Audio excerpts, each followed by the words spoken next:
mucho la fisiología de estas plantas, que es totalmente distinta al resto de las plantas. Entonces estuve investigando ahí y me entusiasmé con el tema y bueno, esto la gente no lo conoce, así que voy a tratar de hacer una presentación sobre el tema. Así que no soy un súper especialista sobre el tema, pero digamos, la idea de esta charla es hacer una presentación para principiantes, dar los criterios básicos de cómo son las plantas, de cómo funcionan y algunos consejos de manejo. Bien, acá hay puede haber gente que sabe más que yo de manejo. Bueno, también quiero agradecer a la asociación porque la invitación, ¿no es cierto?, que coordinamos desde hace más de un mes. Y me gustó mucho el flyer que hicieron para la presentación, que es estos globos con los claveles del aire. Y yo acá le agregué la colección mía de estampillas para ver de dónde sale esta foto. De la época de Alfonsín valía 0,03 australes el clavel del aire. Y acá ya apareció con 400 pesos, ¿entiendes? Pero bueno, eso es interesante. Hay una serie de colecciones de estampillas argentinas que están en la mayoría de las principales flores que están representadas en esa colección. Y ahí hay un pedazo, ¿no? Bueno, eso es para introducir. Bueno, ¿de qué vamos a hablar en la charla? Vamos a presentar primero qué son los claveles del aire, vamos a hacer una descripción botánica, vamos a hablar algo del nombre y nomenclatura, vamos a hacer una síntesis de una transparencia o dos sobre los botánicos pioneros que estudiaron estas plantas. ¿Se escucha bien? Sí. Vamos a mencionar algunas especies del Cono Sur, Argentina y de Entre Ríos. Vamos a hablar sobre las características fisiológicas y funcionales de estas plantas, dónde y cómo cultivar los claveles del aire, algunas condiciones de cultivo, y esa es la primera parte de la charla. Y después vamos a pasar a una galería de imágenes de tiliáceas en flor para que ustedes vean distintas especies. Esta primera parte que va a ocupar más o menos una hora. Después hacemos un descanso y después hacemos la presentación del libro de semillas de orquídea. Cambiamos el tema de tiliácea a orquídea para que se organice en buena cosa. Bueno, ¿qué son los claveles del aire? Muchos conocen esta planta que no parece un clavel del aire, muchos la confunden con una bromelia, pero es un clavel del aire. Tiliaceae cyanea, esta que está acá. Esta es una foto de internet y esta es una foto real de la planta. Generalmente las tiliáceas tienen espigas florales y pueden emitir flores de a poca cantidad, y se van secando y van saliendo otras. Y otras expresan la floración en forma total. Hay varios ejemplos. Hay una cuestión importante, y es que los claveles del aire son plantas epífitas, igual que muchas orquídeas. ¿Qué quiere decir eso? Que no son parásitas. Entonces vamos a ver una definición de qué es una epífita y una parásita. Planta epífita son plantas que crecen enlazadas en los troncos, en las raíces, de sus raíces, digamos, se agarran al tronco de los árboles y les sirve únicamente como sujeción. Por lo tanto, una planta epífita crece en cualquier tipo de sustrato, como pueden ver también en las orquídeas. Y ejemplos son los claveles del aire, las orquídeas y las bromelias en general. Y el agua y los nutrientes, que la mayoría de las plantas lo toman del suelo, en el caso de las epífitas lo toman del aire, de la lluvia, de lo que escurre por entre los árboles, de ahí sacan el agua y los nutrientes.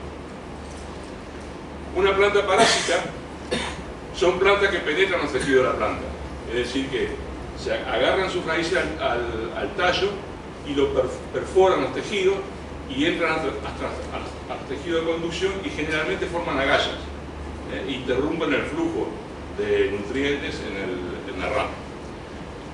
Hay una especie parásita, liga-liga, que generalmente está en árboles, en muchos algarrobos, se observa esta planta, que es una planta verde que crece arriba de la rama, que da unas flores rojas. Es una planta parásita, porque vive a expensas de la planta de la cual se apoya. Las epífitas no. Y hay otra relación interesante en biología, que es la relación simbiótica, que establecen algunas especies, sobre todo las leguminosas en general, árboles leguminosos, la soja también, que hacen una relación en la raíz de una bacteria con la planta, que ahí también hay un intercruzamiento del tejido, pero es una relación simbiótica, es decir, es benéfico para ambos organismos.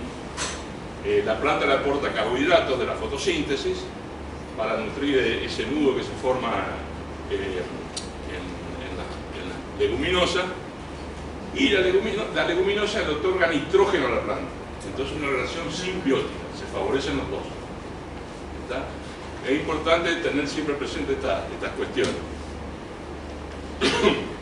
Bueno, Tillandsia es un género de plantas mayoritariamente epífitas, si bien hay algunas que se pueden plantar en macetas. Tiene 400 600 especies según los autores, y es uno de los más diversos de la familia Bromeliaceae. Se encuentran en desiertos, bosques, montañas de Centroamérica, Sudamérica, México y sur de Estados Unidos. O sea que tiene una amplia distribución. En Argentina se distribuyen mayoritariamente en las provincias del centro-norte del país. Todo el centro-norte del país, parte de la cordillera también, vamos a encontrar las Tillandsia. Córdoba también, Buenos Aires también, llegan, son bastante cosmopolitas. Son plantas herbáceas perennes que exhiben una multitud de diferencias fisiológicas y morfológicas con otras plantas. Y el color de la flor es muy variado. Acá pueden ver algunos ejemplos, hay de color rojo, amarillo, blanca, rosada, morada, así. Hay una gran variedad en la tonalidad de las flores, y también es un aspecto muy vistoso de estas plantas.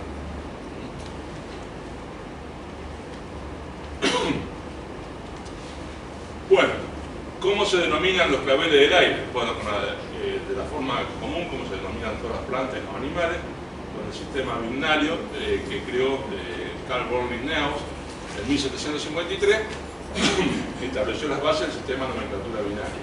¿Qué significa? Que las plantas, las orquídeas, las claveles del aire, tienen género y especie. Y eso es en latín. ¿Por qué en latín? Porque es un idioma universal, y el que está acá, el que está en China, en Alemania, sabe latín y sabe que es la misma especie. ¿Verdad? Por eso es en latín. Tiene un nombre genérico que se escribe en mayúscula, es un sustantivo, y el epíteto específico es un adjetivo que concuerda con género y número con el primero. Y generalmente en los textos se lo van a ver escrito en letra cursiva, porque es una palabra latina. Entonces, Tillandsia eranthus, Tillandsia garneri, Tillandsia vandensis, etc. Entonces, de esta forma, no hay error o equivocación en la denominación de las especies. Bueno, ¿cómo se establece el nombre de este género? El mismo que crea el sistema binario, Carl von Linnaeus, en 1738 estableció el género Tillandsia. Y es en honor a un médico botánico finlandés, Elias Tilliansky. Y ahí viene el género de las Tillandsia. Fíjense, en 1738. Bueno, y acá una serie de botánicos que vale la pena, hay más, pero rescaté los principales, para que vean de cuándo se está estudiando el tema. Humboldt y Bonpland fueron expedicionarios alemanes que recorrieron Sudamérica. Bonpland estuvo en Argentina, fíjense, en 1700 a 1858. Describen 4 especies de Tillandsia: Disticha, incarnata, secunda y extramínea. Otro botánico, creo que inglés, Pearce, describe las orquídeas en 1800 y hace un tratado sobre bromelias también en 1863. Grisebach, otro botánico y médico, analiza la colección de plantas enviada por Pablo Lorenz, que Pablo Lorenz estuvo en Argentina entre 1850 más o menos haciendo una expedición, colectó Tillandsias y la mandó a Alemania para analizar. Este botánico le dedicó la especie que se llama Tillandsia lorenziana, que es una de las principales especies de Catamarca, al norte de Argentina, en honor a Lorenz. También ya a finales del siglo XVIII hay un manual de bromelias donde se agrupan 800 especies en 31 géneros de un tal Baker. Este señor, Carl Mess, también por la misma época, hace la primera investigación seria sobre el funcionamiento de los pelos o los tricomas de las tillandsias, que por muchos años estuvo medio oculto, medio en duda, porque por los métodos que había en ese momento que se investigaba, y recién en el siglo XIX fue reconocida su investigación porque no pudieron agregar mucho más lo que había hecho. Pero fue el primero que describió cómo funcionaban los tricomas de los claveles del aire. Este investigador inglés, Foster, norteamericano, colectó más de 200 especies de bromelia en Latinoamérica y difundió su cultivo y estudio en Estados Unidos. Tiene un género también en su honor el nombre y el apellido, Fosterelli, y fundó la Asociación de Bromelia de Estados Unidos en 1950. Bueno, también tenemos un botánico argentino muy reconocido que es Alberto Castellano, 1896-1968, que es reconocido mundialmente por una obra botánica que se llama Genera et Specie Plantarum Argentinarum, editada en 1945. Son unos libros de 51 centímetros por 33 centímetros, con papel de ilustración y papel canso, y tiene estas láminas que son espectaculares. Son obras de arte, cada figura es una obra de arte. Tiene la planta en grande toda dibujada y después los detalles de las inflorescencias. Son dibujos, acuarelas, es algo espectacular. Estas obras generalmente las pueden encontrar en algún museo. Acá en el Museo Ameguino capaz que estén las obras. Son como 6 volúmenes. Uno de los volúmenes está dedicado a las tillandsias. Pero tienen estas imágenes como para no perderse con las tillandsias, ¿no? Y este es el tamaño de las láminas, fíjense, en 33 por 51 centímetros. Son como un diario así. Es impresionante. Bueno, vamos a entrar un poco en la sistemática, pero muy por arriba, simplemente para ver el número de especies y las principales subfamilias que tiene la familia Bromeliaceae. Acá tenemos 3 familias: Pitcairnonidae, Bromelioidae y Tillandsioideae. Disculpen los latinos, pero es en latín. Son así se denominan. Una tiene 200 especies, la otra, las Bromeliae, 255, y las Tillandsias, 500 especies. Por eso les decía que dentro de las bromelias era uno de los géneros más numerosos de las tillandsias. En cuanto a la distribución, en Argentina, en Salta, Misiones, Cerro Paranense, estribaciones andinas, Entre Ríos, Buenos Aires, Córdoba, que no se nos acuerda de eso.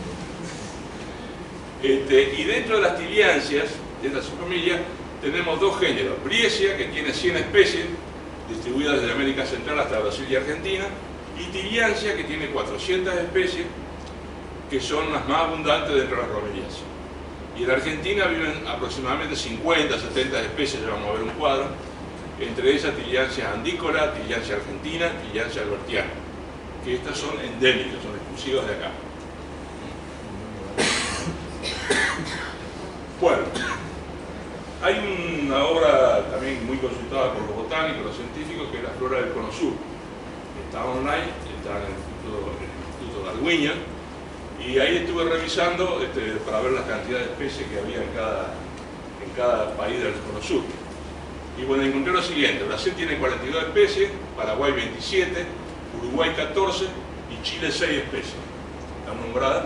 Es un catálogo sistemático oficial de las especies que están presentes actualmente en Latinoamérica. Y Argentina tiene 29, más 41 que son exclusivas, o sea, en total tiene 70 especies. ¿Por qué estas 29 con un asterisco? Porque muchas de estas están compartidas con estos otros países. Es decir, acá hay 10 especies con un país, 3 especies con 2 países y 6 con 3 países. Es decir, que esas 29 son iguales a las de los otros países. Y tiene 41 especies que son exclusivas de Argentina. Por lo tanto, acá en Argentina hay bastantes claveles del aire. Ustedes pueden ver. Bueno, Alberto Castellano describe 56 especies de tillandsia en 1945. Obviamente se han descubierto nuevas especies.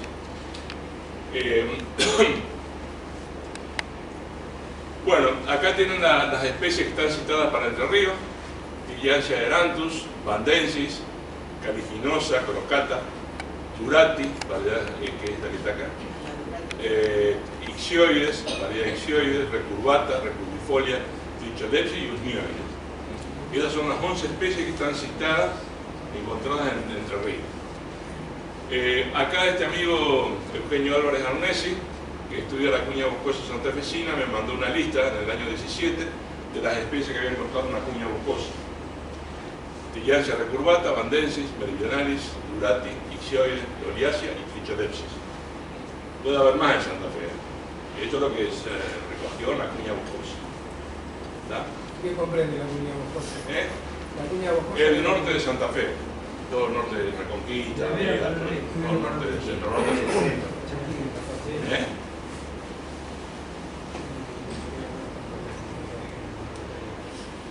Bueno, las partes de la planta. Acá tienen varios ejemplos para ver, pero básicamente es una planta herbácea que tiene una parte basal donde está el meristema de crecimiento, que es este es un hijo ya prácticamente de un meristema de crecimiento, y de ahí, de esa base, después que la planta florece, empiezan a aparecer los brotes de los hijos. Tiene hojas, que ya vamos a ver las características de las hojas. Las hojas también en forma de envolvente, en forma de que pueda acumular agua, digamos, adentro de las hojas. Y la espiga floral, que es muy variable. Puede ser compleja, dividida, simple. Hay distintos tipos de espiga floral. En cuanto a las flores tienen una característica de tener 3 sépalos y 3 pétalos. Generalmente los pétalos es la parte más vistosa de la flor. Estos pétalos cambian de color y, digamos, son distintos a los sépalos a veces. Acá tienen un ejemplo también. Bueno, los claveles del aire en general tienen polinización cruzada, automófila. Es decir, los insectos polinizan las flores. ¿Por qué? Porque muchos claveles del aire tienen la parte femenina, digamos, del estigma, el pistilo, el estigma, que es la parte donde recibe el polen, la tienen más alta que los estambres que están acá abajo. Entonces la misma planta no puede fecundar no se puede autofecundar. Entonces tiene que hacer fecundación cruzada, que la tienen que hacer los insectos. Esto ya lo descubrió Darwin, no es nuevo. Ya lo descubrió Darwin, y lo descubrió Darwin para las orquídeas también. Entonces, esto hace que la polinización sea a través de los insectos. Producida la polinización, se produce la formación de semillas que tienen pelos visibles que ayudan a la dispersión lo hace el viento, los claveles de aire se distribuyen mucho, por eso lo ven por todos lados, y producen gran cantidad de semillas también, muy pequeñas, o sea que en cualquier lado que se agarran empiezan a germinar.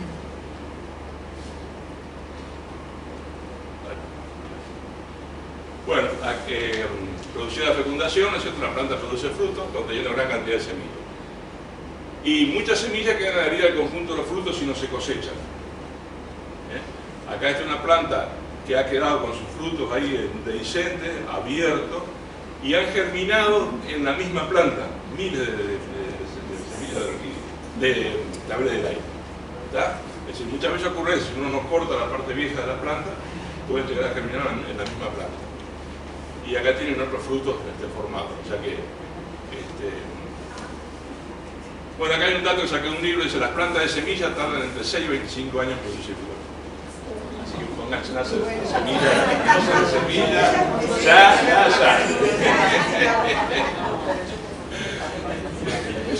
Claro, no obstante eso, muchos viveristas y aficionados se dedican a hacer cruzamientos, obviamente. Entonces hay muchos híbridos a nivel mundial. Y se hacen pilas de cruzamientos y se venden híbridos comerciales. O sea que eso también es común. Lo mismo que con la orquídea, ¿no es cierto?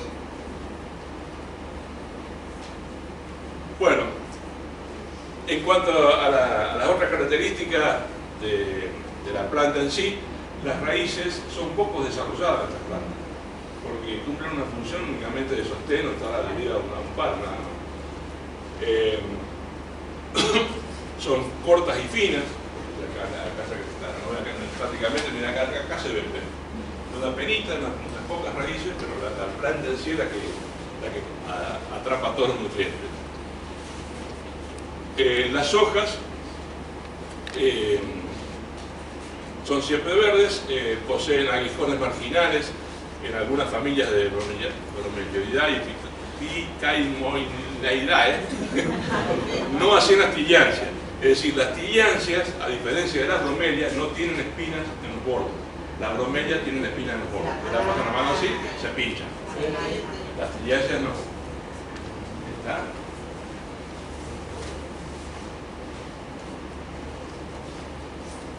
Bueno, y poseen en las hojas pelos modificados llamados tricomas peltados. Son estructuras pluricelulares con especial capacidad de absorción de agua y nutrientes de la atmósfera, la lluvia o la nieve. Es decir, las claveles del aire están a la pesca de cualquier variación de humedad ambiente, para poder nutrirse y para poder absorber agua. Ya vamos a ver cómo funciona eso. La flexibilidad de los tricomas, pues los tricomas son bastante largos en algunas especies, regula la disponibilidad de luz y su color argénteo, es decir, color plata que se ve en algunas especies. Acá tengo un ejemplo, esta también.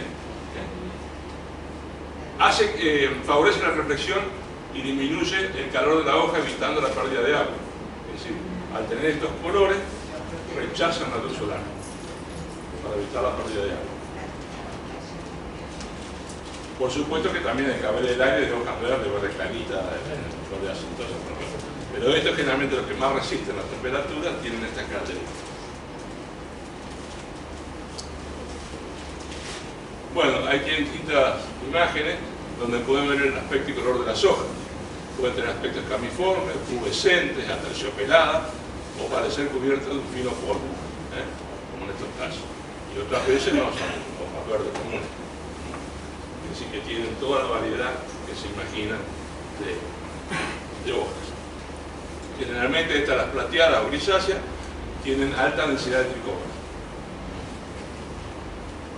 Entonces, las hojas pueden ser gruesas o finas, pueden ser séricas, de ambientes séricos, son grises duras o blandas, o de ambientes mesofíticos, es decir, de ambientes más templados, que son más blandas o verdes. Y las plantas pueden ser grandes o pequeñas, acá tienen ejemplos también.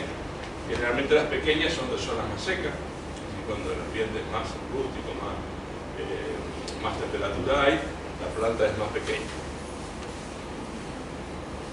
Las hojas suculentas tienen, ¿por qué son así? Porque el lugar de almacenamiento de agua son las hojas.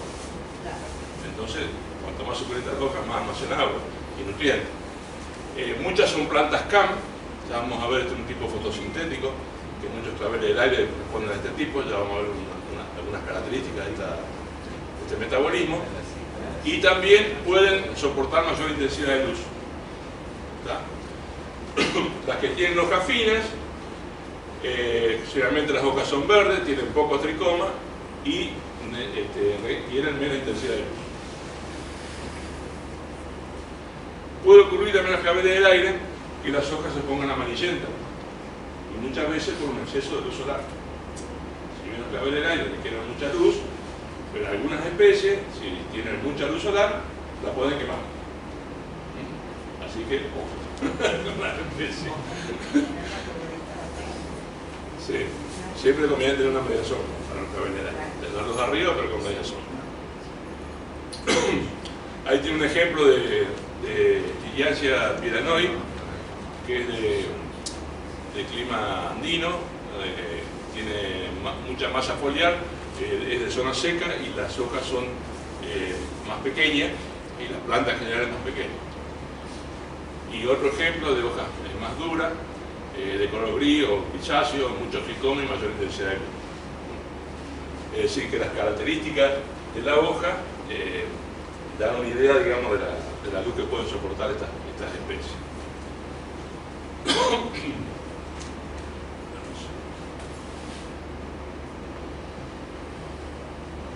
Bueno, vamos a hablar un poco ahora de los pelos de los tricomas, los pelos que tienen los claveles del aire, que es la particularidad más interesante desde el punto de vista fisiológico, para que se dé idea de cómo funcionan estas plantas y cómo se les arreglan para absorber la humedad ambiente y vivir arriba de los árboles tranquilamente. Bueno, esto que tienen acá es un dibujo de lo que es un pelo o un tricoma de un clavel del aire. Normalmente tiene un conjunto de células madre en el centro y un anillo de células periféricas. Estos anillos están hacia arriba. Cuando están hacia arriba, quiere decir que la planta le falta agua. Los pelos están parados, están captando el vapor de agua que puedan agarrar. Entonces, acá tienen una microfotografía electrónica, no se ve bien, pero en la próxima la van a ver mejor, donde están estos anillos con todos los pelos parados. Entonces, los claveles de aire absorben la humedad atmosférica por capilaridad. Se embeben de agua y cambian la forma del tricoma. Esta es una particularidad que tiene. Cuando hay humedad, ese tricoma que estaba así parado se plancha sobre la hoja. Ya vamos a ver una foto. Y la transferencia de agua se hace a la hoja, se hace por osmosis.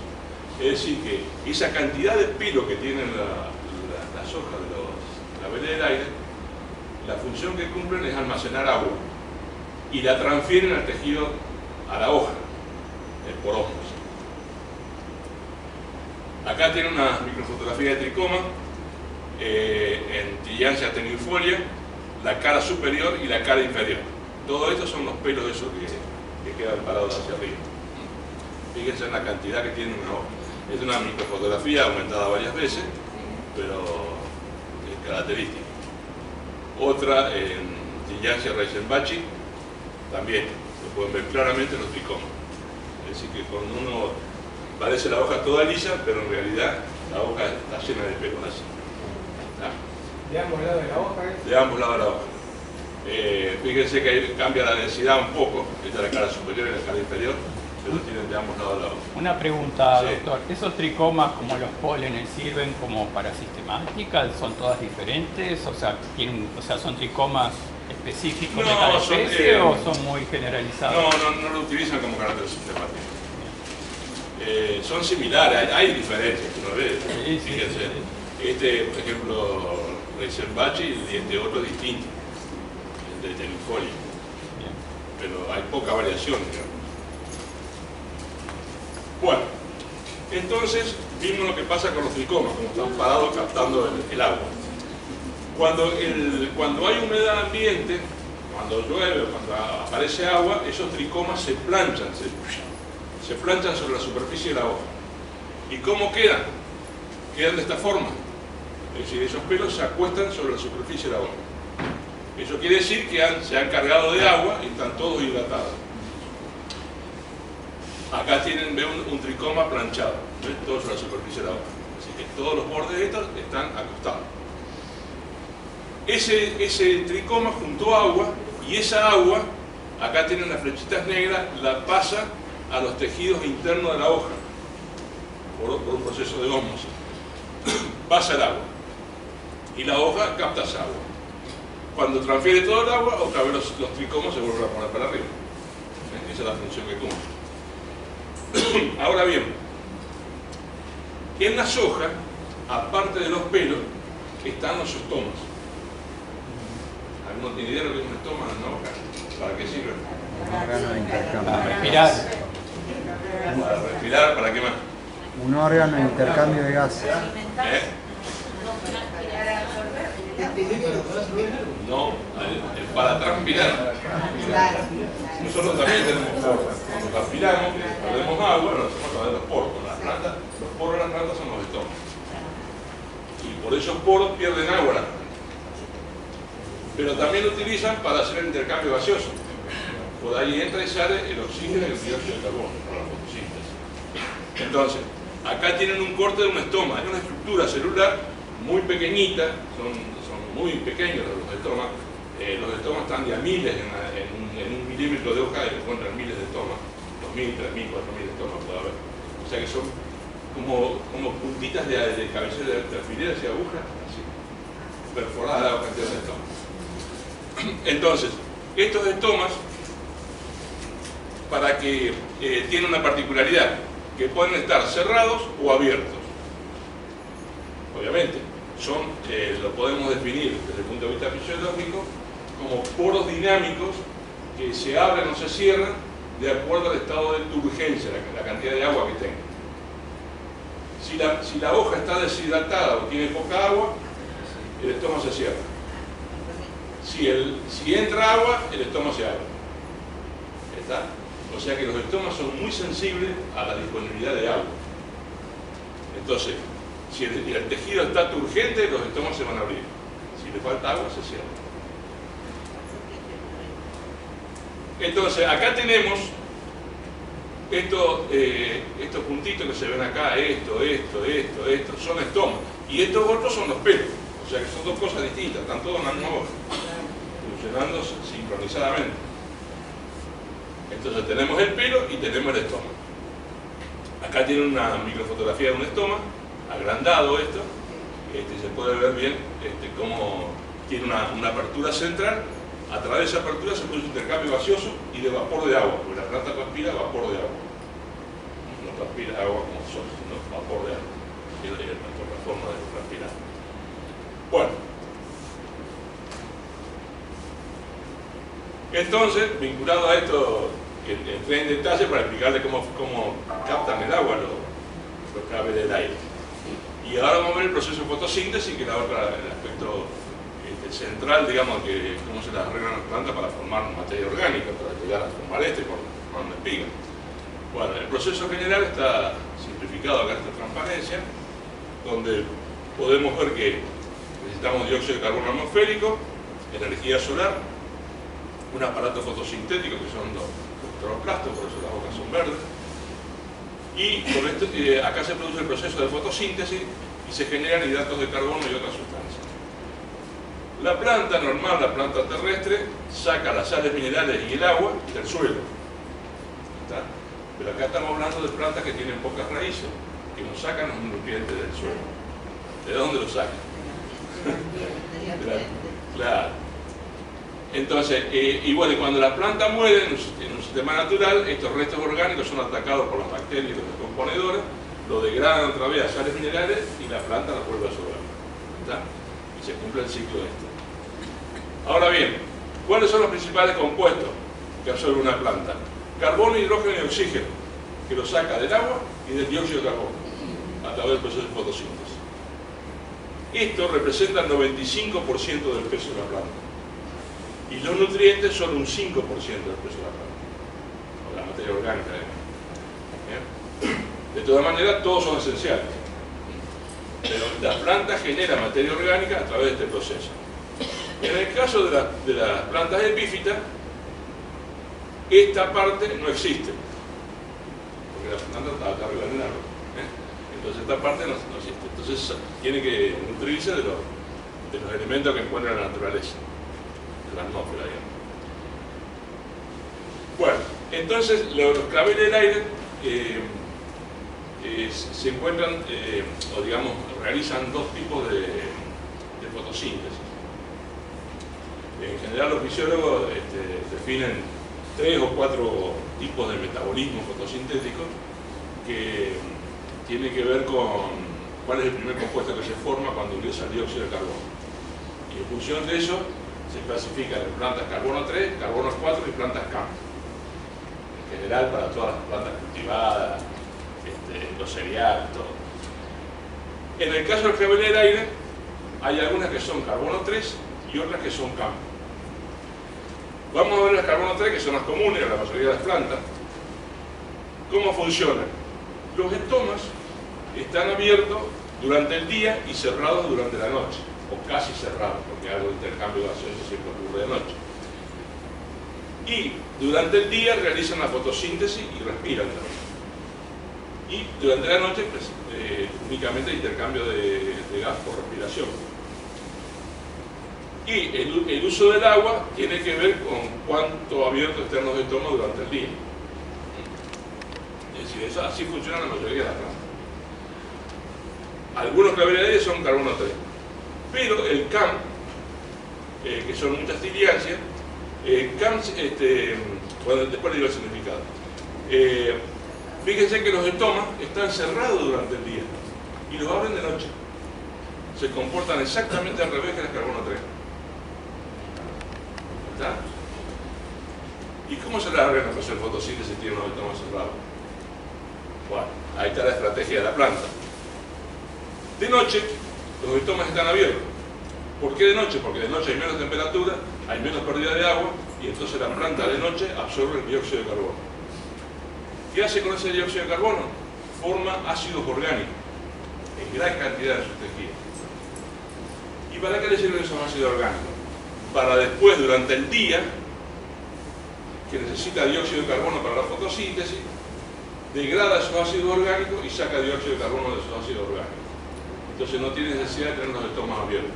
Ya tiene la reserva de dióxido de carbono a partir de estos ácidos orgánicos. Y ahora le explico por qué se llaman plantas CAM. CAM es una abreviatura del inglés, es Crassulacean Acid Metabolism, es decir, metabolismo ácido de las crasuláceas.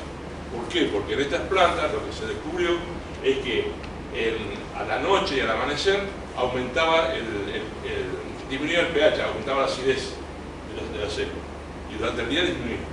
Y era por esto, porque acumulaban ácidos orgánicos y hacían fotosíntesis distinta a las otras plantas. Y entonces se descubrió un montón de otras plantas que tienen este tipo de metabolismo. Y son mucho más eficientes en el uso del agua, porque al tener los estomas cerrados del día, ahorran agua.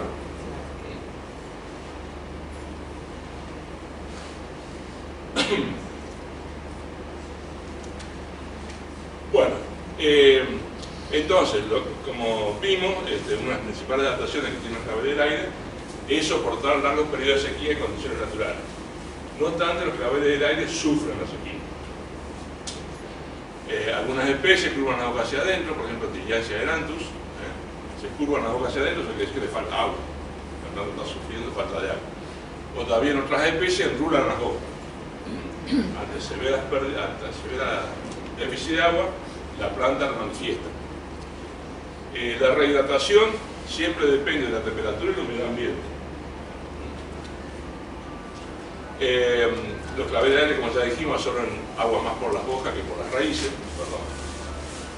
Y tienen la capacidad para regular la transpiración. Muchas células pueden vivir en plafones. Y el intercambio gaseoso y la fotosíntesis en consecuencia se limita por la desecación, porque la desecación que hace al no haber humedad en la hoja, los estomas se cierran y entonces no hay intercambio gaseoso y disminuye la fotosíntesis. O sea, todas son las consecuencias de la falta de agua. Por eso riegue periódicamente sus claveles de aire, crecerán mejor.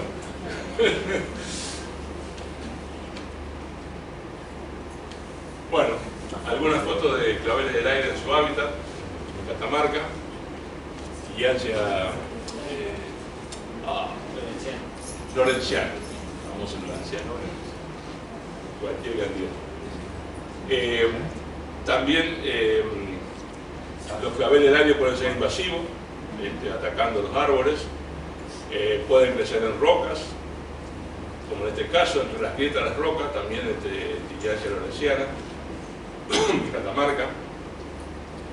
Pueden crecer en la copa de los árboles. Acá este árbol está brotando sobre unas ramas todas verdes y arriba está todo lleno de Tillandsia. Acá también tienen árboles todos llenos de Tillandsia. Y esta es mi señora y mi hija juntando Tillandsia del suelo. En Catamarca. Estas son, por ejemplo, especies encontradas en Salta y Tucumán, para que vean la variedad que hay de Tillandsia. Y eso que estas son las que juntadas así el borde de Mina, nos metimos en los montes a buscar lo que había caído a juntar. Pero ahí pueden ver la gran variedad de especies que hay. Ahí está la lorenciana también. ¿Esta que está arriba de la lorenciana es una dieguitense? Esta, no sé qué es. No la tengo. ¿Qué decimos qué es? Dieguitense. Dieguitense. Es la flor de la cifioide, pero más larguita. Más larguita. O sea que la tengo, pero no me ha florecido. No la tengo todavía identificada. Bueno, ¿dónde cultivar la clavel del aire? Generalmente crecen en la corteza de los árboles, en posición horizontal, vertical, es decir, van por todos lados.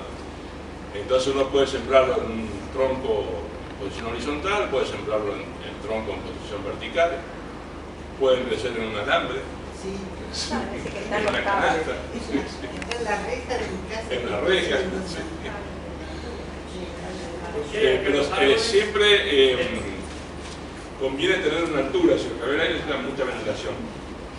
Conviene tener una altura con media sombra y con buena iluminación. Ahí tienen un vivero comercial, en el caso del vivero Irupé, donde tienen los claveles del aire con una malla, una media sombra, y donde están todos colgados acá las especies de tiranas. Perdón, doctor. Sí. Allá una Lo que pregunta. tenemos acá nosotros en la ciudad, en los cables de la luz, Ajá. parecen tirancias, Son tiranas. son Ya vamos a ver. Lo que pasa es que, claro, como producen cantidad de semillas, se dispersan por el viento, bueno, ya debe ser una especie de... invaden todo, si no lo controlan, invaden todo. Acá tiene otro ejemplo de esta tirancia argentina, de flores lilas. Esta es lineari, creo, tirancias lineares.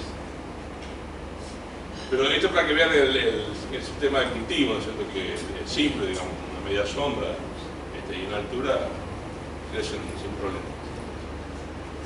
También crecen las raíces de las palas de la orquídea. Acá tienen orquídeas, las raíces donde están prendidos los claveles del aire. Acá tienen uno en flor y la orquídea ahí. El señor también concurre. No se interfieren. No interfieren. Bueno, acá también este es un invernaclo de orquídea y bueno, ahí arriba están colgados todos los claveles del aire. Para que vean más o menos cómo se puede hacer el cultivo. De todas maneras, si no quieren, lo poner más abajo, no es obligación que estén arriba. Eso sería lo ideal. Que reciban luz filtrada, pero que reciban luz y que estén aireados.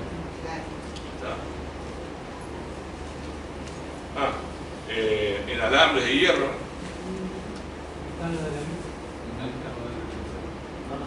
Pero este no es el que está normal. Tricholetti.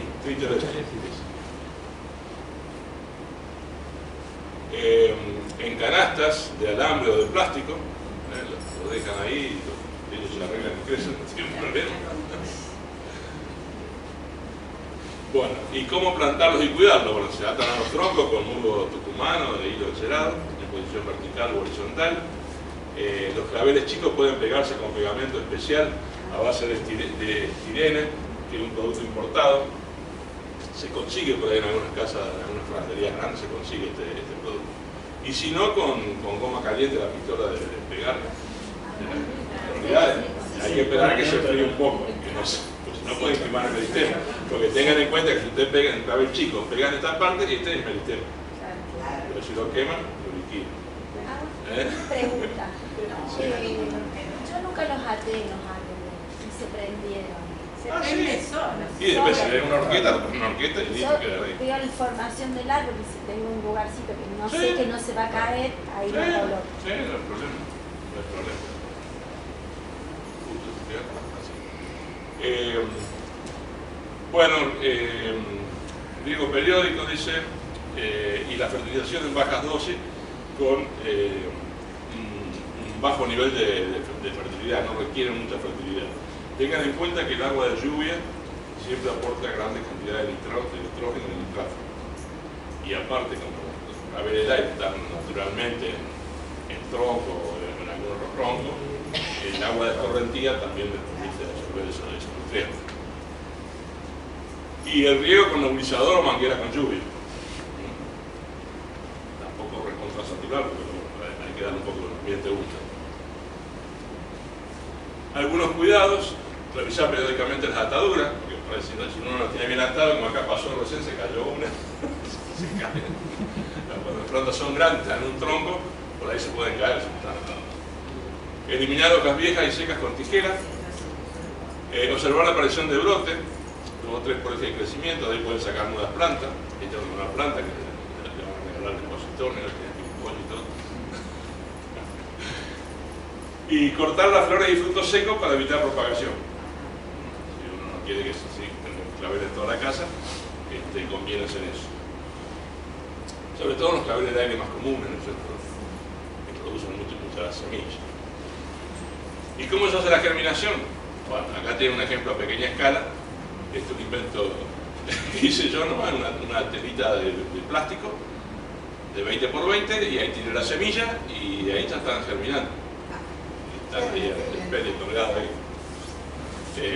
Esa es una forma que después lo pueden hacer en almácigo, pueden hacer un muro de fan, es decir, germinan sin problema. Lo único que eso es lento, hay que tener paciencia. Son lentos para germinar. Claro, esto tiene como 1 año y medio, 2. Se sientan ahí queriendo agarrar alguno. Y acá tienen en la escala vivero, con una malla plástica también, donde todos estos hijos se ponen ahí hasta que nos podamos salir y acomodar. Se dejan ahí arriba, colgados, y andan igual. ¿Está?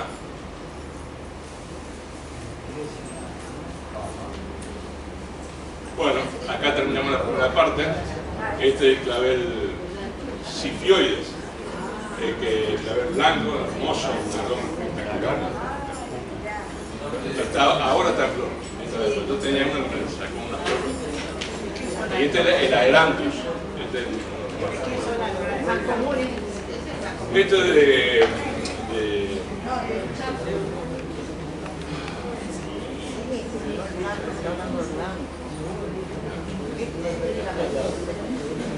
es de vimos en el Museo de Catamarca, en una entrada en un costado, pusieron en este paredón, pusieron una malla encima, y ahí todo esto, todo Tillandsia lorenziana. Cuando se florece, espectacular. Son miles de espigas rojas que florecen. Toda una pared, así toda forrada en el cabello del aire. Claro, es abundante. Tillandsia argentina, Catamarca, Córdoba, Jujuy, La Rioja, Salta, San Juan, Tucumán.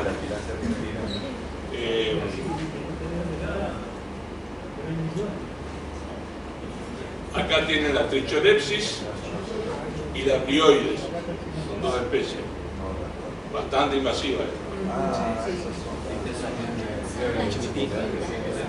Y son claveles chiquitos. Arreglo con Tillandsia tricholepsis, tiene una rama con unas cuerditas ahí están creciendo las Tillandsia. Tillandsia garneri, esta de Brasil.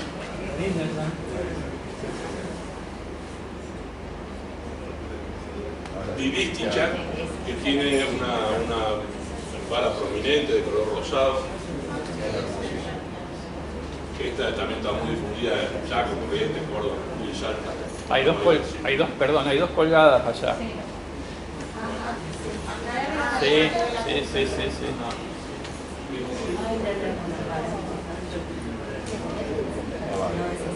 Después tienen Tillandsia vandensis, que es una pequeñita de flores amarillas. Azul, digo, perdón. Y la Loliacia, que es esta que está acá y esta. Esta no.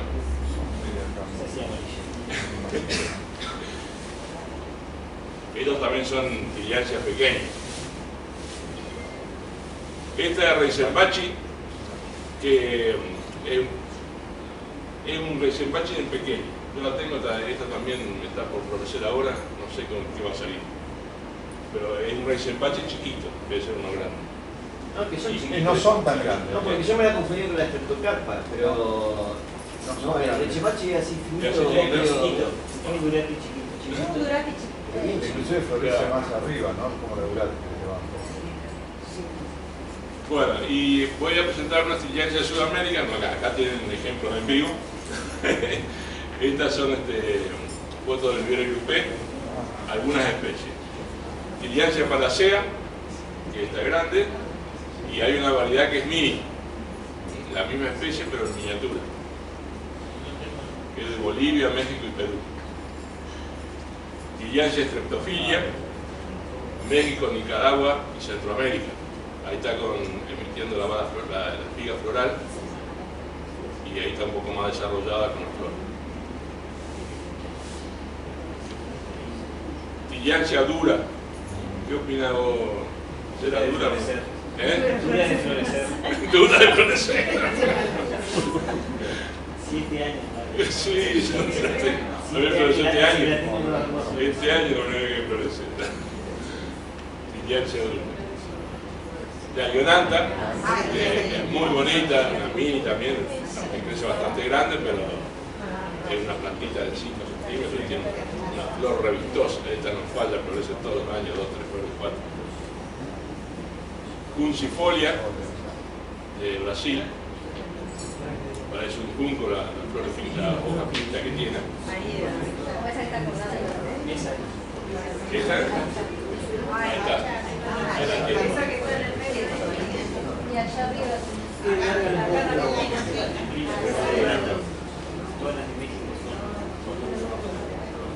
Después está la Linearis, que es de Brasil también, flores celeste y blanca. Chapuensis, de Brasil. Hay variedad. Tillandsia Cardin, este es un híbrido, está plantado en una maceta. Y Eriana, de Ecuador y Centroamérica, es esta. Es una raciña ahora. Cambió el género. ¿Ah, sí? Una raciña. No está tanto, no sé. Ahí tiene una Ionantha más grande. Fíjense que la Ionantha cambia el color de las hojas, de acuerdo a la exposición solar, cambia el color de las hojas. América Central, México hasta Costa Rica. Esta también la vi por acá, ¿puede ser? ¿Esta? No, esa es hermana. No, atrás. No, ¿esta? Bulbosa variedad Vélez. Muy linda, la flor es parecida a la Ionantha y la planta es toda bulbosa abajo y las hojas todas tortuosas como se ven ahí. Bueno, ahí terminamos.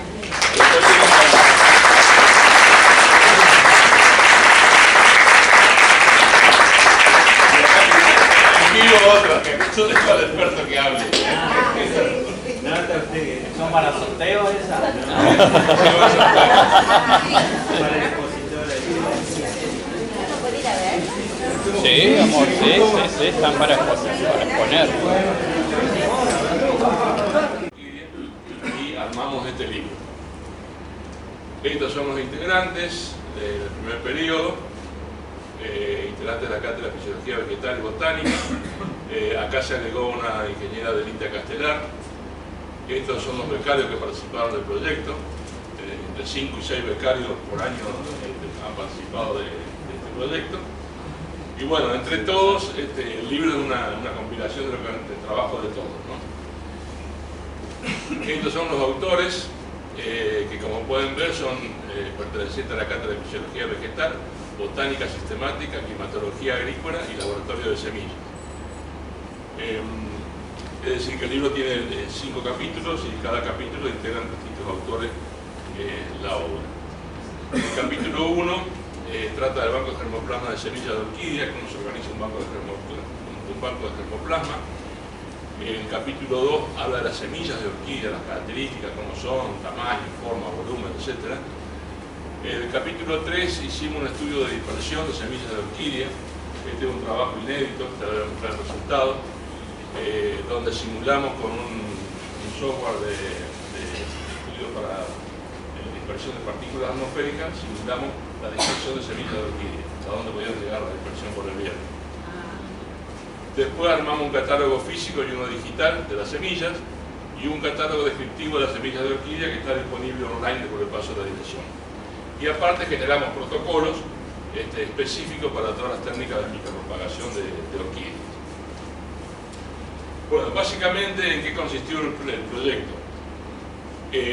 a partir de frutos que estaban perfectamente identificados y rotulados, muchos híbridos generados por nosotros mismos en el invernáculo. Se colectaban las semillas, se ponían a desecar los frutos en el secador y luego se abrían y se juntaba la semilla. Esas semillas se observaban bajo lupa, se tomaban registros del tipo de semilla, la característica del embrión, etc. Y se almacenaban en cajitas plásticas muy pequeñas. Fíjense que estas son cajitas de azafrán. Ahí entran millones de semillas de orquídeas, millones. Y si no, estas cajas plásticas más grandes, pero digamos, en muy poco espacio juntan miles y miles de semillas de orquídeas. Armamos unas bases de datos con toda la información de las semillas y después con estas semillas almacenadas periódicamente se hacían pruebas de viabilidad, que es una técnica de prueba del vigor de la semilla, es decir, que a través de una reacción química, si el tejido está vivo, reacciona con un colorante y se tiñe de rojo. Estos cuerpos teñidos de rojo son los embriones de la semilla, que quiere decir que están vivos. Y los que no se tiñen no están vivos. ¿Está? Entonces, de esta forma, nosotros evaluábamos cada 2 o 3 meses las semillas que estaban en el banco de germoplasma y íbamos viendo cómo se mantenía el poder germinativo o la viabilidad, como se le llama, de cuántas semillas vivas teníamos, ¿no? Porque una de las cosas que también desarrollamos fue un método de conservación para conservar las semillas y logramos conservar semillas de orquídea durante 4 o 5 años en heladera. Se guardan las verduras ahí, guardadas en caja, movimos acá y eso sube una caja más grande, iban a la heladera y ahí se conservaban sin ningún problema. Bueno, después como las semillas de orquídea se les llama semillas polvo, porque es un polvo en un talco, son muy pequeñas, imposible de manejar, y cuando uno trabaja en una lupa, si respira se le vuelan las semillas, es muy complicado trabajar con las semillas. Entonces lo que hicimos, ideamos un catálogo físico, donde en el sistema de cubo y portaobjetos logramos sellar un conjunto de semillas, de pocas semillas, para poderlas manejar y verlas bajo lupa. Ellos generamos un catálogo físico. Y después, con toda la información que habíamos juntado durante años, para cada especie se hizo una ficha técnica donde volcábamos toda la información que teníamos de la especie, de todos los estudios que se hicieron. Que este catálogo digital está disponible online para varias especies. Bueno, y el esquema general de funcionamiento: teníamos un invernáculo con plantas madres de orquídea, donde hacíamos los cruzamientos y autofecundaciones, y en el laboratorio hacíamos la parte del banco de semillas, hacíamos la descripción física y botánica, las pruebas de viabilidad, hacíamos la germinación in vitro, el cultivo in vitro, y a través de la técnica de cultivo in vitro generábamos plantas. Estas plantas luego eran aclimatadas y llevadas a invernáculo para continuar el ciclo. Y todos estos puntitos que están acá son los puntos de control donde había información que se generaba, se guardaba en bases de datos de planillas Excel. Bueno, para que tengan una idea, de 2015 a 2017, 17.800 datos, estamos de todo esto, ¿no? Y eso es una pequeña muestra. Bueno, entonces vamos a ver los principales resultados que se muestran en el libro. Primero, el número de especies en el banco de germoplasma. Acá tiene una evolución anual del año 2010 a 2017, que partimos de 42 especies, llegamos a 209 especies sin repetir. Es decir, que teníamos 209 especies de semillas de orquídeas almacenadas en el laboratorio. Bueno, y acá están los especies no repetidas y los híbridos. Había híbridos también. Bueno, ¿para qué sirven los estudios de viabilidad y longevidad? Eso que hacían la prueba del tetrasolio para ver la viabilidad de los embriones. Porque esto nos permitía, a través del tiempo, fíjense, en 10, 20, 30 meses, cómo la semilla va perdiendo poder germinativo, va perdiendo viabilidad, se va muriendo la semilla. En algunas especies más que en otras. Acá es más notable, en la propatita o mesoifolia, y en Trichocephalum conesianum pierde mucho menos la viabilidad. Es decir, que esto para varias especies hicimos esta curva de cuánto se conservaba la viabilidad en el área. Bueno, y acá tiene microfotografías de distintas semillas Todo eso rojo que ven es el embrión teñido. Tengan en cuenta que esto que ven acá, este cuadradito, es 1 milímetro por 1 milímetro. 1 milímetro por 1 milímetro. Y estas son las semillas. Entran dentro de ese milímetro. Son muy pequeños. Y a su vez, si ustedes observan el tamaño de la semilla y el punto rojo, el embrión es una parte muy pequeñita de la semilla. Y es un embrión no desarrollado. Es un embrión que tiene entre 8 y 16 células. Por eso las semillas de orquídea, para hacerlas germinar, hay que darle nutrientes adecuados en el medio de cultivo, porque hay que brindarle los nutrientes. En la naturaleza, ¿cómo germinan? Porque tienen hongos naturales que se asocian con las semillas, hacen una simbiosis, ¿se acuerdan de una simbiosis? Bueno, hacen una simbiosis con la semilla y a través de esa simbiosis nutren el embrión. Porque el embrión no tiene elementos almacenados para germinar. Por eso es tan difícil la germinación de las orquídeas. Y, por ejemplo, el maíz, ustedes tienen el embrión en el medio y todo lo demás es almidón. Bueno, el maíz se nutre de ese almidón. Las semillas de orquídea no tienen ese almidón, no tienen sustancia de almacenamiento. Por eso van a ver eso de los... Perdón, van a ver que tiene un montón de aire acá y tiene el embrión muy pequeñito. Bueno, acá se ve bien, por ejemplo, este es el embrión y esta es la testa, toda la cubierta de testa de la semilla. Todo esto es aire y esto es el embrión. Acá también el embrión y todo lo demás testa del tejido interno. Se hizo toda la descripción de las semillas y como las semillas eran como un polvo, le sacábamos fotos y esas fotos las comparábamos con un software de dibujo y le calculamos el valor RGB. Para cada especie está definido un color que tiene una semilla cosechada. Hicimos esa tabla. Bueno, también hicimos mediciones físicas de la semilla, el largo, el ancho, la relación largo-ancho y el volumen. ¿Por qué es importante? Porque la semilla, fíjense, esta es una semilla de Miltonia flavescens, que son re largas, pero el embrión es muy pequeño, el embrión es eso verde que se ve ahí. Lo demás es aire. ¿Está? Entonces, si uno toma las dimensiones físicas del embrión y las dimensiones físicas de la semilla, por diferencia saca el volumen de aire que tiene la semilla. Ustedes dirán, están locos, ¿para qué quiere saber eso? Bueno, porque con estos datos después nosotros hicimos un modelo de cómo vuela la semilla en el aire. Por el peso que tiene.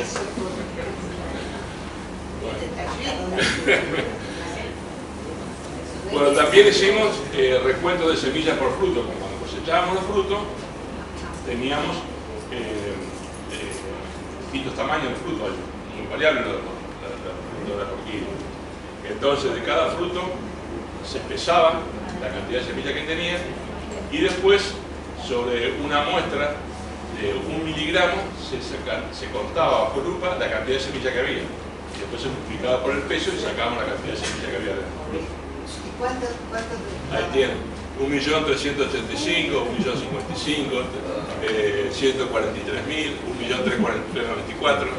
Depende de la especie, por ejemplo, Comesa menos 15.000, Lorea 31.000, Concilium fimbriatum 141.000. Eso depende del tamaño del fruto, de la fermentación. Pero bueno, hicimos todo este cálculo de la cantidad de semilla que había por fruto y cuántos miligramos de semilla conteníamos. Bueno, todo esto, toda la metodología esta se hizo con un software de imagen J, un software de dominio público, que nos permitió hacer todas las mediciones directamente a través de la fotografía. ¿Las semillas son de sus plantas? ¿Las semillas son de sus plantas? Sí, de plantas mías, de Facultad y de Ramón. En esa época juntaba frutos de todos lados y los etiquetaba. Sí, hay un montón. No, sí. No, y de otro coleccionista privado, donde encontraba frutos, era etiquetado. Bueno, entonces también hicimos todo el proceso de micropropagación. Entonces, a partir de las semillas, hacíamos la germinación in vitro Después que germinaban las semillas, hacíamos repique de nuevo a otros medios de cultivo y hacíamos el cultivo in vitro de las plantitas, que desarrollaban hojas y raíces. Cuando alcanzaban más o menos 4 centímetros, 5 de alto dentro de los frascos, en condiciones estériles, ahí las sacábamos, las lavábamos y le hacíamos el proceso de aclimatación. Es decir, las sembrábamos en muros de fango, con humedad controlada, durante una semana o dos, y después las trasplantábamos al invernáculo. Y así hacíamos el proceso de crecimiento vegetativo en el invernáculo hasta llegar a floración. Bueno, todo ese proceso nosotros lo hicimos en una infografía donde ustedes pueden ver acá arriba, tenemos la especie, la germinación, que está en verde, cultivo in vitro, todo, y acá arriba tienen los meses. Aclimatación, crecimiento vegetativo, esta parte, y cuando se llega a floración. Por ejemplo, esto ha sido un fimbriato, una de las más rápidas, 28 meses, a los 28 meses llegó a floración. Cyclopogon elatum, una terrestre, esta a los 23 meses también, bastante rápida. Después, Polystachya concreta, 47 meses. Acá, Epidendrum campachi, 36 meses, 3 años, desde que se hace todo el proceso hasta que llega a floración. Entonces, por eso estos procesos de obtención de plantas a partir de semillas son muy de largo alcance, ¿no es cierto? Es decir, y tienen la primera floración, pues, la planta que se desarrolla bien. Pero bueno, esto lo hicimos para 15 o 16 especies que tenemos hecho de esto. Después la otra locura que hicimos fue medir la caída libre de las semillas. En el Centro de Bibliografía encontramos un trabajo hecho en el año 1936 por un tal Burgett que ideó un dispositivo muy simple, que era un tubo de vidrio de 1,5 m por 4 centímetros de diámetro, y que estaba descrito en otro trabajo, porque no encontramos el trabajo original y encontramos este trabajo que describía el experimento este. Y a partir de eso reconstruimos el aparato, que es un tubo con un soporte especial. Entonces, en ese tubo de vidrio nosotros pesábamos 1 gramo de semilla, un gramo de semilla, lo poníamos en un papel aluminio y un becario se subía acá arriba de la mesada, que tiene 1,5 metros, colocaba el papel aluminio, yo abajo con un cronómetro y con la cámara de fotos lista, decía ya. Y ahí cerrábamos el cronómetro, tiraba el miligramo de semilla, las semillas caían libremente hasta abajo. Cuando yo observaba abajo, de acuerdo al color de semilla, poníamos un papel de color abajo para ver la semilla. Cuando empezaban a pasar las primeras semillas, tomábamos un tiempo. Cuando terminaba de caer la última semilla, tomábamos otro tiempo. Y así registramos cuánto demoraban en recorrer 1,5 metros las semillas. Recuerden que las semillas tienen cámara de aire distintas. Entonces, de acuerdo a la cámara de aire que tenían, era más o menos rápida la caída. Y también si tenían empleo o no, porque también hay muchas aztecas, muchas plantas van. Bueno, entonces acá tienen los datos. Para todas estas especies, fíjense. Letilla, brasábora, catrellas, clorea, Cyclopogon, distintas especies. El tiempo 1, el tiempo 2, y acá tienen el porcentaje de aire que tenían las semillas. 57%, 25, 22, 50, 75, 70, 59. Entonces, lo que vimos es que a mayor tiempo de flotación, más cantidad de aire tenía la semilla. O sea, obvio, pero había que medirlo. Porque este debe ser unos trabajos pioneros, no hay referencia a nivel país, y a nivel internacional también hay muy pocas referencias. Entonces, a partir de datos físicos de Oncidium bifolium, se aplicó un modelo para fenómenos meteorológicos de partículas, llamado modelo acoplado LES estocástico lagrangiano, en eso no me voy a meter porque eso de los climatólogos, que es un modelo que estudia la dispersión de partículas de la atmósfera.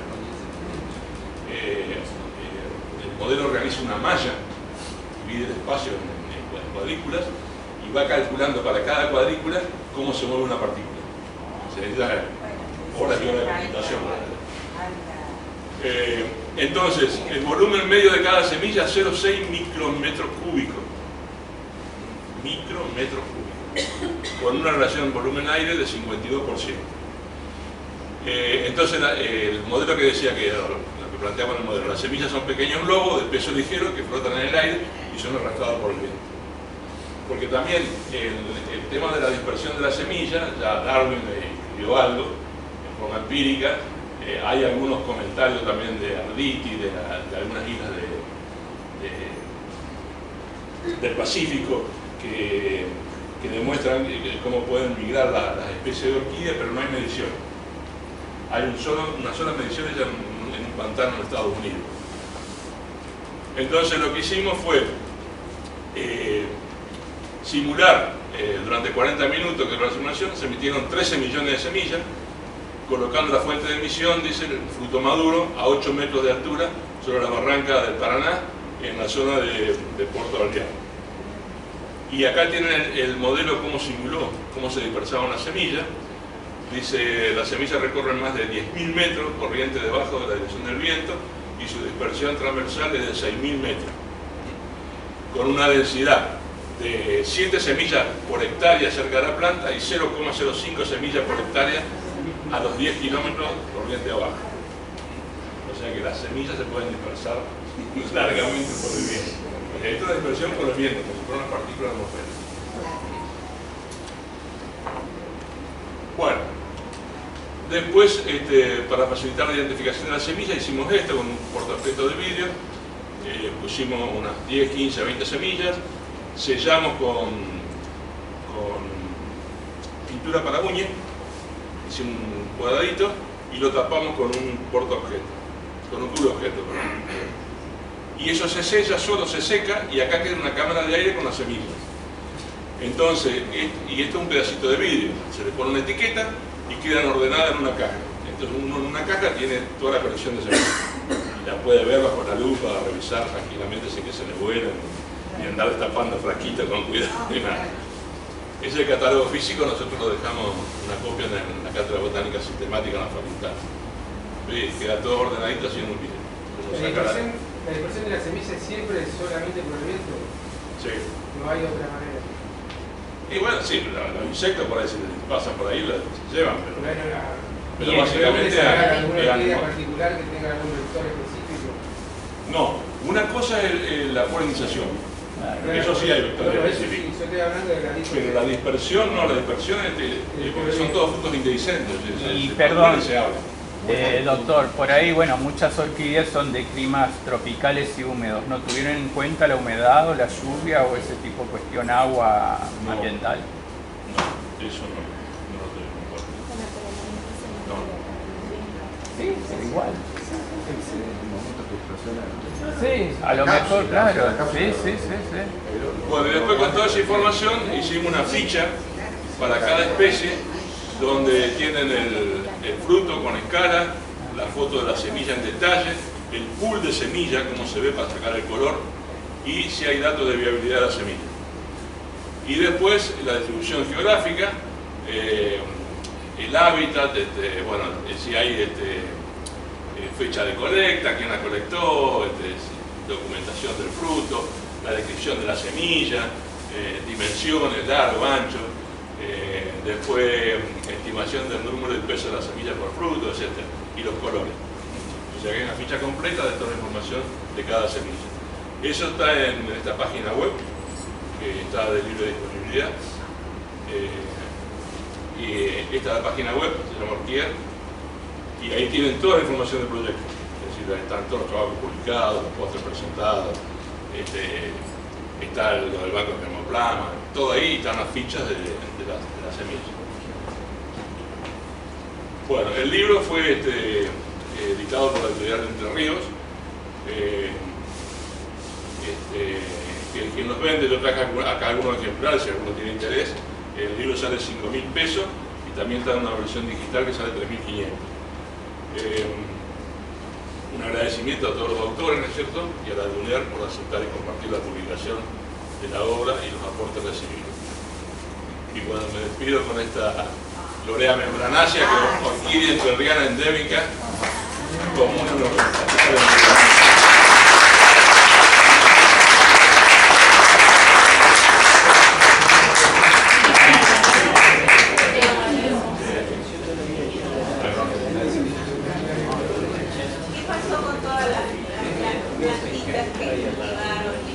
bueno, eso cuando terminó el proyecto, que fue en el año 18-19, ahí hicimos una beta entre todos los de la facultad y algunos interesados, teníamos todo lo que había en el macro. Teníamos, a ver, no, más de 1000 plantas. Muchos libros de domicilio, usamos mucho el federal, con pétalos amarillos, con pétalos rojos. Había varios libros.